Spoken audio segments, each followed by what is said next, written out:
وَلَقَدْ بَعَثْنَا فِي كُلِّ أُمَّةٍ رَّسُولًا أَنِ اعْبُدُوا اللَّهَ وَاجْتَنِبُوا الطَّاغُوتَ۔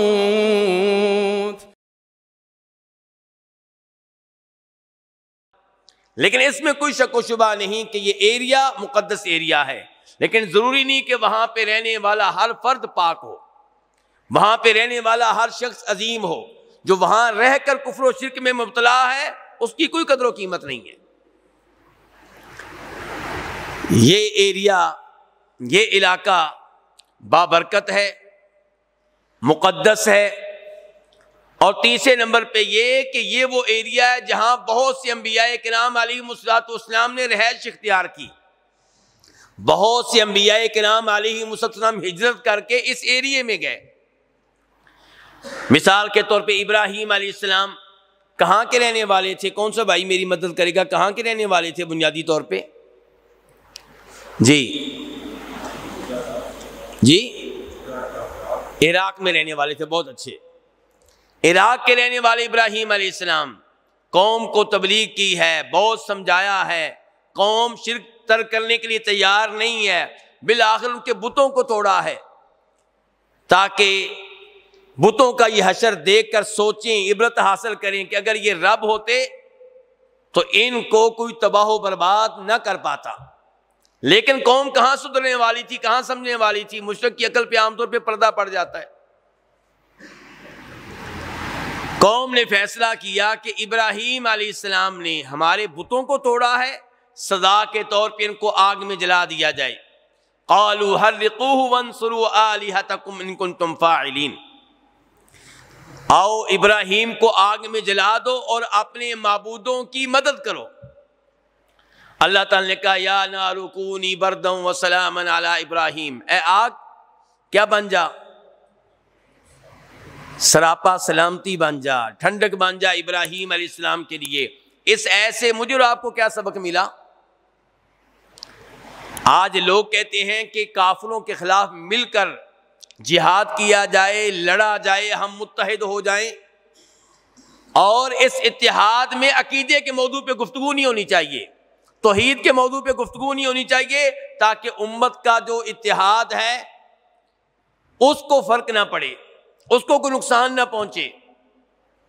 میرے بھائیوں، اس طرح کے لوگوں کا اتحاد جتنا بھی بڑا ہو جائے، اس اتحاد کا کوئی فائدہ نہیں ہے۔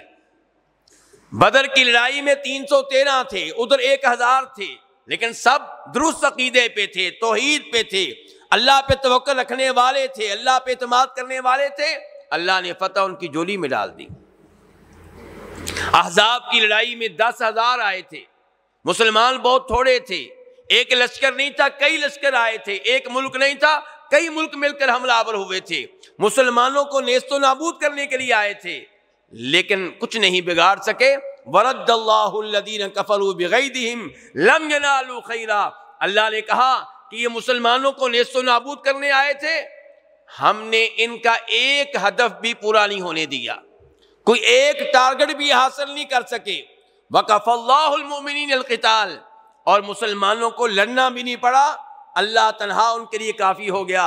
اللہ نے آندھی بھیج دی، سردی بھیج دی، خیمے اکھڑ گئے، ہانڈیاں الٹ گئیں، بھاگنے پہ مجبور ہو گئے، مسلمانوں کا کوئی بھی نقصان نہیں کر سکے۔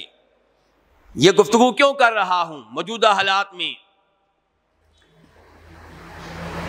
ضرورت اس بات کی ہے کہ مسلمان اپنے عقائد کی اصلاح کریں، کفر و شرک سے توبہ طیب ہو جائیں، سود کو ترک کریں، بے حیائی کو ترک کریں، اور قرآن و حدیث کے ساتھ جڑ جائیں، قرآن و حدیث کو اسکول کی تعلیم سے زیادہ اہمیت دیں، قرآن پڑھیں، قرآن کا عقیدہ سیکھیں، صحابہ کرام کا عقیدہ جاننے کی کوشش کریں، اللہ کو راضی کر لیں، تو اللہ تعالیٰ ان مزائلوں کو ناکام کرنے پہ قادر ہے۔ اللہ رب العزت کے لیے مشکل نہیں ہے کہ ان یہودیوں کے دلوں میں مسلمانوں کا ایسا روب ڈال دے کہ بھاگنے پہ مجبور ہو جائے۔ اللہ رب العزت نے تذکرہ کیا قرآن حکیم میں، احزاب کی لڑائی میں مسلمانوں کے ساتھ ایک قوم نے غداری کی تھی، جن کے ساتھ مسلمانوں کا معاہدہ تھا، اس قوم کا نام کون جانتا ہے جی؟ یہودی، لیکن یہودیوں کا کون سا قبیلہ؟ جی یہ ایک ہی بھائی بات کر رہے ہیں، باقی بھائی آپ سب ماشاءاللہ مجھے پڑھے لکھے لگ رہے ہیں سارے. کیوں جی؟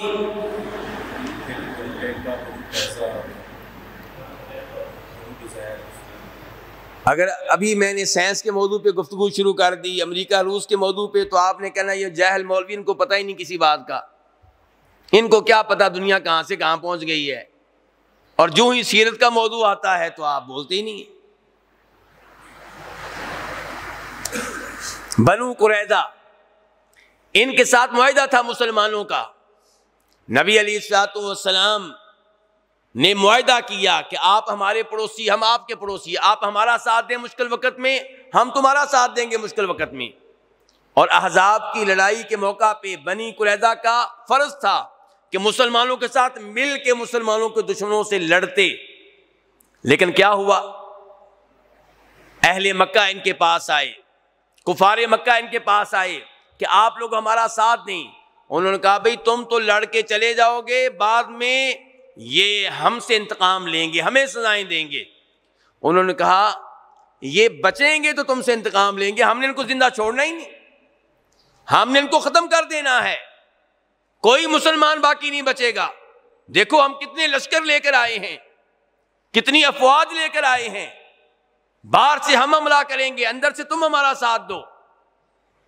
چنانچہ بنی قریظہ یہودیوں نے مسلمانوں سے کیے گئے معاہدے کی خلاف ورزی کی، قریش مکہ کا ساتھ دیا، اور اللہ کے فضل و کرم سے مسلمانوں کو فتح ملی. آپ لڑائی سے فارغ ہوئے، بخاری شریف کی حدیث ہے، آپ نے غسل کیا، اسلحہ اتار دیا، زیرہ وغیرہ اتار دی. جبریل علیہ السلام پہنچ گئے، کہا اللہ کے رسول آپ نے غسل بھی کر لیا، اسلحہ بھی اتار دیا. فرمایا کیوں، کیا ہوا، کن سے لڑنے کا ارادہ ہے؟ فرمایا ان سے، اور اشارہ کیا کن کی طرف؟ بنی قریظہ کی طرف. چنانچہ مسلمان بنی قریظہ کی طرف گئے. بنو قریظہ کو بڑا فخر تھا اپنے قلعوں کے اوپر کہ ہمارے قلعے بڑے محفوظ ہیں، ہم سے کوئی نہیں لڑ سکتا، ہم اندر بند ہو کر بیٹھ جائیں گے، خوراک ہمارے پاس موجود ہے، ہر چیز کے ذخائر موجود ہیں، کوئی مسئلہ نہیں ہوگا ہمارے لیے. لیکن اللہ تعالیٰ نے کیسے مدد کی بتانا یہ چاہتا ہوں. وَأَنزَلَ الَّذِينَ ظَاهَرُوهُم مِّنْ أَهْلِ الْكِتَابِ مِنْ صَيَاصِهِمْ وَقَذَفَ فِي قُلُوبِهِمُ الرُّعْبَ. اللہ نے انہیں ان کے قلعوں سے اترنے پہ مجبور کر دیا، ہتھیار ڈالنے پہ مجبور کر دیا، شکست قبول کرنے پہ مجبور کر دیا. کیسے یا اللہ؟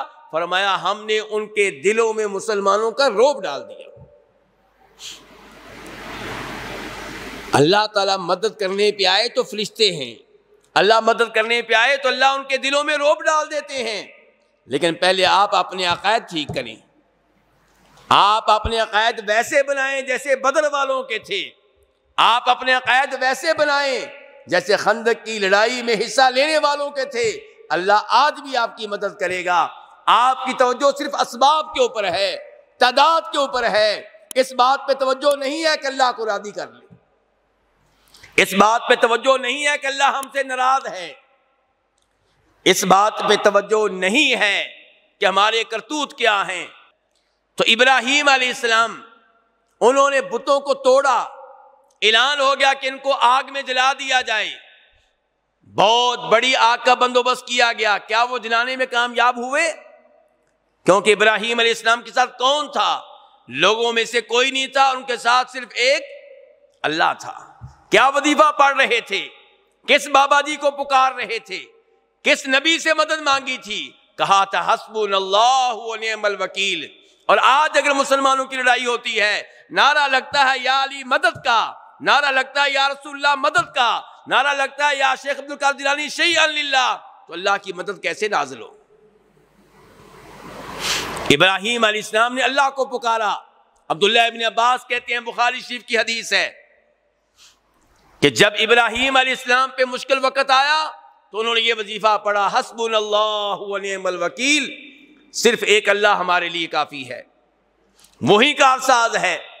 اور جب نبی علیہ السلام پہ مشکل وقت آیا احد کی لڑائی کے بعد، تو آپ نے پڑھا حسبنا اللہ ونعم الوکیل.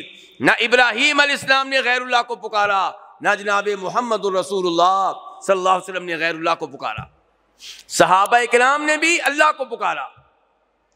تو ابراہیم علیہ السلام کو اللہ نے بچایا اس آگ سے، اور فرمایا وَنَجَّيْنَاهُ وَلُوطًا إِلَى الْأَرْضِ الَّتِي بَارَكْنَا فِيهَا لِلْعَالَمِينَ، ہم نے ابراہیم علیہ السلام کو اور لوط علیہ السلام کو ان کی قوم سے بچا کر نکالا۔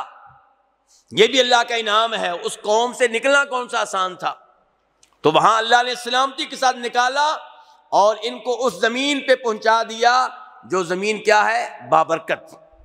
وَنَجَّيْنَاهُ وَلُوطًا إِلَى الْأَرْضِ الَّتِي بَارَكْنَا فِيهَا، تو اس ایسے پتہ چلا کہ یہ علاقہ بابرکت علاقہ ہے، اور پتہ چلا کہ بڑے بڑے انبیاء کرام علیہم الصلوۃ والسلام نے اس علاقے کی طرف ہجرت کی ہے۔